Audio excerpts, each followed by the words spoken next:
Jasno, za nastop je treba biti urejen, se kulturno obnašati in da ne boš kakšnih neumnosti počel. Celo uro sta mi za sestro težili. Saj res, je pa je tvoja sestra. Lani sta bila onadva ta velika glavna učitelja. Se spomnite? Ja, za odrom. Nam sta pa delo prepustila. Kaj se pritožuješ? Saj smo hoteli nastopati. A vam nisem že lani rekel, da bomo letos mi glavni? Sestra je pa zelo zaposlena. Se mora učiti biologijo na Facebooku. No evo, sestra. Ja, sem povedal, da nimaš časa. Ja, tudi učiteljica ve.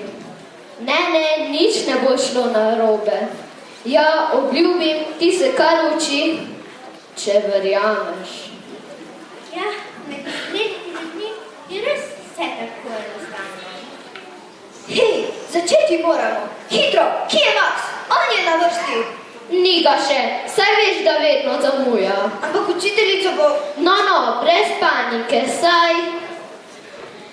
Evo, je že tu. Saj nisem prepozen. Nisem mogel. Ja, saj vemo.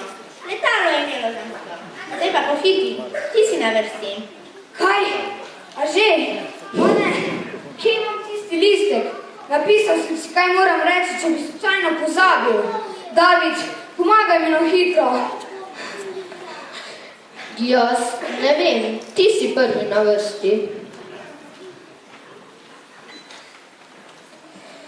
Pa si vidve, kaj izmislita. Saj vedno hočeta imeti glavno besedo.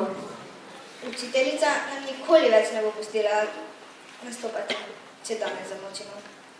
Daj, izvleči dale dva nesposobneža iz zgodbe. Ampak, dolgujeta nama sladoled. Ok, dvojno porcijo in s čokoladnim prelivom.